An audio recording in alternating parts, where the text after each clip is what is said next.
마가복음 14장 53절로 65절 함께 살펴보겠습니다. 먼저 53, 54절 보겠습니다. 그들이 예수를 끌고 대제사장에게로 가니 대제사장들과 장로들과 서기관들이 다 모이더라. 베드로가 예수를 멀찍이 따라 대제사장의 집들 안까지 들어가사 아랫사람들과 함께 앉아 불을 쬐더라. 예수님은 대제사장 가야바의 집으로 끌려갔고 그곳에서 공회, 곧 산헤드린이 소집되었습니다. 산헤드린은 대제사장을 포함해 71명으로 구성된 이스라엘의 최고 통치 기구입니다. 예수님을 버리고 도망갔던 베드로는 다른 제자들과는 달리 다시 돌아왔습니다. 그리고 멀찍이 예수님을 따라가다가 예수님을 체포했던 자들과 함께 있었습니다. 그가 다시 돌아온 이유가 무엇일까요? 어쩌면 그는 다른 제자들과 자신의 다름을 증명하기 위해 돌아왔을지도 모르겠습니다. 그러나 앞으로 살펴보겠지만 그는 이곳에서 누구보다 확실하게 예수님이 말씀하신 그대로 예수님을 버리게 됩니다. 55절로 57절입니다.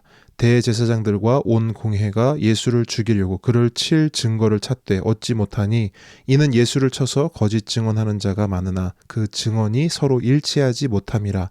어떤 사람들이 일어나 예수를 쳐서 거짓 증언하여 이르되 예수님의 체포가 불법이었듯이 이 재판도 불법으로 진행됩니다. 체포를 한 죄목도 재판을 위한 최소한의 증언들도 없는 상태이기 때문입니다. 그래서 공회는 예수님의 유죄를 입증할 증거를 찾기 시작합니다. 그러나 쉽지 않았습니다. 모세의 율법은 의견이 일치하는 최소한 2명의 증인을 요구하는데 증언자는 많았지만 모두가 거짓 증언이었고 일치하는 증언이 없었기 때문입니다. 58절, 59절입니다. 우리가 그의 말을 들으니 손으로 지은 이 성전을 내가 헐고 손으로 짓지 아니한 다른 성전을 사흘 동안에 지으리라 하더라 하되 그 증언도 서로 일치하지 않더라. 성전과 관련된 증언은 예수님께 가장 위협적인 것이었습니다. 요한복음을 보면 예수님은 실제로 성전 파괴에 대해서 말씀하셨습니다. 하지만 예수님이 말씀하신 성전은 저들이 주장하는 것처럼 손으로 지은 건물로서의 성전이 아니었습니다. 요한복음 2장 19절로 21절입니다. 예수께서 대답하여 이르시되 너희가 이 성전을 헐라 내가 사흘 동안에 일으키리라. 유대인들이 이르되 이 성전은 46년 동안 지었거늘 내가 3일 동안에 일으키겠느냐 하더라. 그러나 예수는 성전된 자기 육체를 가리켜 말씀하신 것이라. 예수님은 성전된 자기 육체를 말씀하셨습니다. 그 말씀을 제대로 이해하지 못한 자들이 서로 엇갈린 주장을 했기에 성전에 대한 증언도 유력한 증거로 채택되지 못했습니다.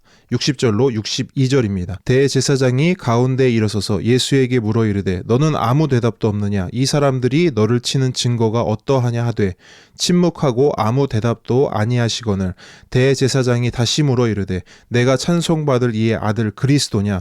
예수께서 이르시되 내가 그니라.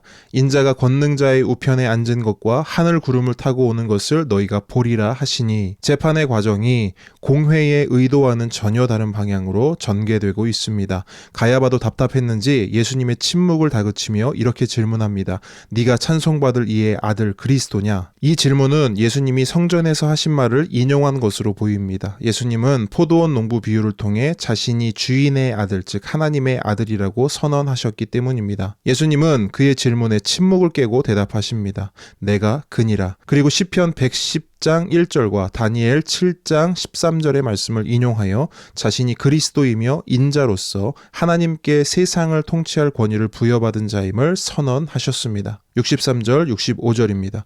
대제사장이 자기 옷을 찢으며 이르되 우리가 어찌 더 증인을 요구하리요? 그 신성 모독하는 말을 너희가 들었도다. 너희는 어떻게 생각하느냐 하니 그들이 다 예수를 사형에 해당한 자로 정죄하고 어떤 사람은 그에게 침을 뱉으며 그의 얼굴을 가리고 주먹으로 치며 이르되 선지자 노릇을 하라 하고 하인들은 손바닥으로 치더라. 가야바는 예수님의 대답을 신성 모독으로 규정하며 자신의 옷을 찢었습니다. 이는 하나님의 이름을 모독한 것에 대한 분노를 나타내는 행위입니다. 산헤드린 공회는 예수님을 사형에 해당한 자로 정죄하고 모욕적인 행위로 예수님을 조롱합니다. 멸시와 모욕을 대표하는 침뱉음으로 시작하여 얼굴을 가리고 주먹으로 치며 선지자 노릇을 하라고 합니다. 이것은 예수님이 선지자를 넘어 메시아라면 누가 때렸는지 알 수 있을 것이라는 조롱 섞인 행동입니다. 또한 예수님은 자신을 체포했던 자들에게도 모욕을 당하게 됩니다. 이처럼 예수님은 자신을 온전히 내어주셨습니다. 자신을 불법으로 체포할 때도 체포당해 주셨습니다.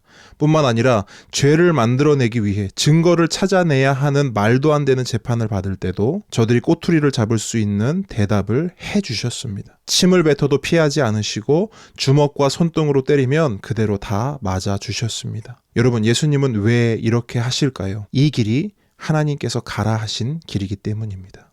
예수님은 하나님의 뜻에 온전히 순종할 수 있는 유일한 분이십니다. 그리고 그 순종의 여정은 이제 시작되는 것입니다. 지금 당하는 모멸과 수치는 예수님이 받으실 고난의 첫걸음인 것이지요. 예수님은 이러한 고난을 받으며 십자가에까지 나아가셔야 합니다. 그때까지 예수님은 철저히 버려지실 겁니다. 사람들도 예수님을 버리고 하나님도 예수님을 버리실 겁니다. 그럼에도 불구하고 예수님은 순종하십니다. 저와 여러분을 살리기 위함입니다. 저와 여러분을 위해 순종하신 그 예수님을 기억하고 또 그 예수님 한 분만 의지하고 그 예수님만 믿으며 나아가는 저와 여러분 되기를 축복합니다.